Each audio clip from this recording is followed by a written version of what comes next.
Bom, pessoal, vídeo direto ao ponto aqui, sem enrolação. Só o fato de você ser brasileiro, aprender inglês, é muito mais difícil para você. Eu vou te mostrar aqui 4 razões por que isso acontece, tá bom? Então, sem muita enrolação, vamos lá. Primeira coisa, porque inglês não é a prioridade. Olha, eu sou professor de inglês, sou professor particular de inglês, e a maioria dos alunos que resolvem abandonar o inglês é porque o inglês tá lá nas últimas posições de prioridade na vida da pessoa. Muita gente começa a aprender inglês e para porque, preciso cortar um gasto. Primeiro gasto, corta o inglês.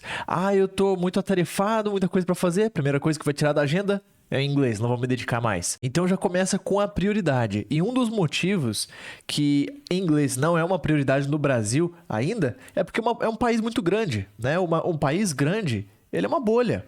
Pensa só nos Estados Unidos, por exemplo. O pessoal lá não quer aprender outras línguas, né? O americano não quer falar espanhol, não quer falar francês, não quer falar nada. Eu acho que o espanhol eles ainda são bem forçados, né, a aprender por causa de imigrantes e tudo mais. Mas ninguém quer falar um outro idioma. Você pega os países menores, né? Todo mundo bilíngue, todo mundo fala 3, 4 línguas. Por quê? Porque tem mais países vizinhos, tem mais influência de outras culturas, você viaja para outros lugares com mais facilidade. Já num país grande, para que você vai precisar aprender inglês? Raramente você encontra um estrangeiro, dependendo da cidade que você mora, né? Se você mora numa grande cidade, né, que tem bastante estrangeiro, beleza, é um outro caso. Mesmo assim, tá? Mesmo assim, é difícil encontrar. Então, a razão número 1 que nos impede de aprender inglês como brasileiro é prioridade. A gente não cresce pensando que, nossa, vai ser importante falar essa língua. Não. E você sabe, né, se você tá nesse canal aqui, você já viu tudo que a gente já falou até aqui, você sabe que é muito importante, né? Segunda coisa, querem te limitar. Tá? Por que querem te limitar? Te limitar duas coisas aqui, ó. Primeiro, o poder da comunicação. É uma pessoa que fala inglês, ela comunica com mais pessoas, né? Ela tem mais acesso a outras pessoas. Se você não fala a língua do mundo, você não fala com o mundo. É simples assim, né? Outra coisa é o acesso à informação. Olha só, a gente já falou disso em um outro vídeo, mas olha, precisa reforçar isso aqui na nossa cabeça. Menos de 3% da internet está em português brasileiro, tá? Bem claro isso aqui, porque tem português de Portugal ainda.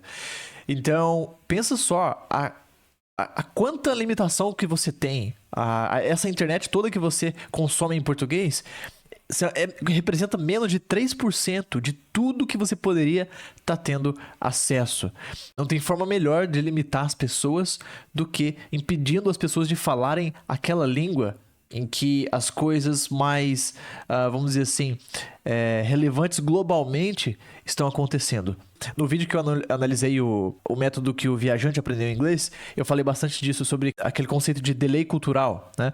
Que tudo que tá na moda hoje nos Estados Unidos vai estar na moda no Brasil ano que vem ou daqui 2, 3 anos. É como se fosse uma máquina como se fosse uma bola de cristal, sabe? Você adivinha o futuro do Brasil olhando lá fora, olhando o que está acontecendo em inglês. Então, se você não fala inglês, você está atrasado 3, 4, 5 anos, né? De tanta coisa que a gente demora para ter acesso por não falar a língua global, que é o inglês. Terceiro motivo, falta de identidade. É um problema sério do brasileiro, tá?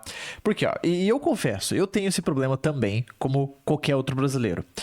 Eu sou brasileiro, só que, cara, eu não gosto de muita coisa da cultura brasileira. Então, tem hora que eu não pareço brasileiro, sabe? Por exemplo, eu não gosto de futebol. Acho legal, mas não acompanho nenhum time. Seja time brasileiro, time europeu, igual a maioria das pessoas fazem. Eu não tomo caipirinha, eu não gosto de funk, não gosto de samba, não gosto de carnaval, não assisto novela. Cara, parece que eu não sou brasileiro. Tá? Parece que eu não tô nem comendo arroz e feijão mais. Então, tem esse problema, sabe? E eu tô incluso aqui. É um problema, essa falta de identidade. Vamos pegar um exemplo de outros estrangeiros, né? Vamos pegar aqui, por exemplo, um alemão. Um alemão, quando fala inglês, ele fala com sotaque alemão. E sabe você acha que ele se importa com aquilo? Não, porque o alemão tem orgulho de ser alemão. Ele gosta de parecer ser alemão. Italianos falam inglês com sotaque italiano. Eles têm vergonha do sotaque deles? Não. Porque eles têm orgulho de serem italianos. Eles gostam de, mesmo que eles estejam em um outro país, que eles sejam reconhecidos como italianos.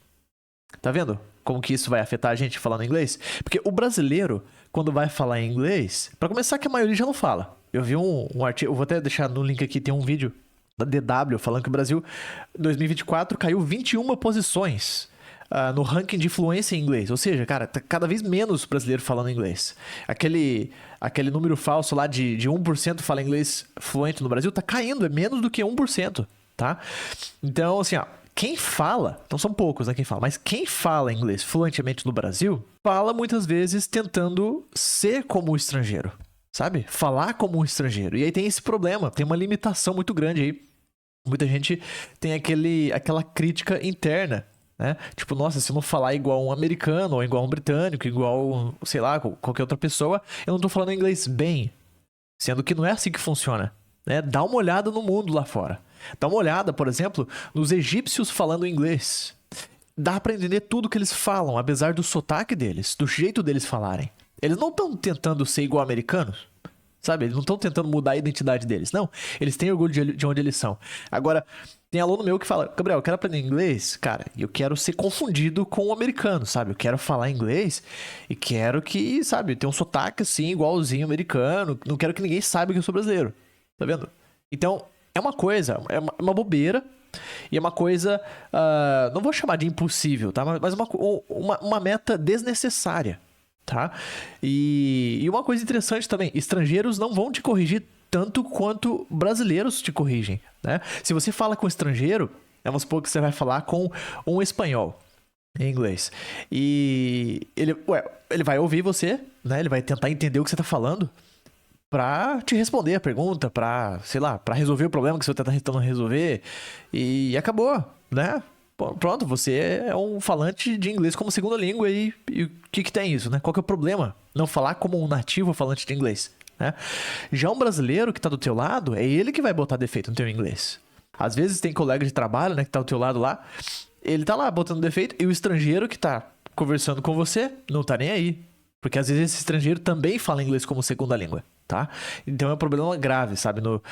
Que impede muita gente no Brasil de falar inglês. E para complementar aqui, escolas tradicionais, né? Se você procura escolas tradicionais, muitas vezes elas te atrasam.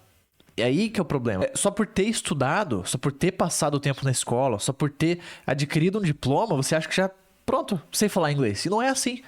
Ter um diploma, ter estudado, não significa que você adquiriu a habilidade naquela disciplina. E uma coisa feita, sabe? Feita e moldada para enganar pessoas, é isso aqui, ó. Você pode não saber o que significa, mas você já deve ter visto alguma coisa sobre isso, que é o CEFR. Vou colocar aqui na tela a sigla.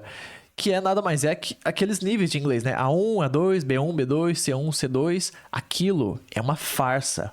É uma farsa aquilo, né? E aí você fica medindo o seu inglês, fica colocando como dizer assim, um rótulo, né? De o que você sabe, numa coisa que nem é muito mensurável, tá? Eu sei que tem um exemplo que muitos professores de inglês já usaram aí pela internet, mas eu vou falar aqui de novo. Se você pega um mendigo, uma pessoa analfabeta, que mora na rua desde sempre, e conversa com ela em português, né, no Brasil, ela vai conversar com você. Ou seja, ela é fluente em português. E ela nunca estudou. Agora, bota essa pessoa para fazer uma prova. Para fazer uma prova escrita, interpretação de texto, para testar a fluência dessa pessoa em português. Você acha que vai funcionar? Não. Então não é assim que se mede fluência. Tá? A fluência não se mede com uma prova, escrita ainda mais, né? Com um teste de múltipla escolha e tudo mais. Então, olha, eu sei, eu não vou aprofundar muito nesse assunto, mas foge disso, tá? Foge disso. É um dos motivos pelo qual eu criei esse canal aqui. Você fugir, sabe, dessa formalidade aí de diploma, de curso, de escola e tudo mais. Você quer habilidade, você quer falar o inglês, você quer ser uma pessoa que fala coisas em inglês e as pessoas entendem. Entende tudo que as pessoas estão falando em inglês, comunica, resolve problemas, sabe? Vive em inglês. Então, tira toda essa burocracia da sua cabeça, sabe? E pega tudo que você aprendeu aqui, tenta fugir dessas limitações. E com certeza você vai aprender inglês muito rápido, mesmo sendo brasileiro. Obrigado, pessoal. Desculpa o desabafo aí. E até o próximo vídeo. Tchau, tchau.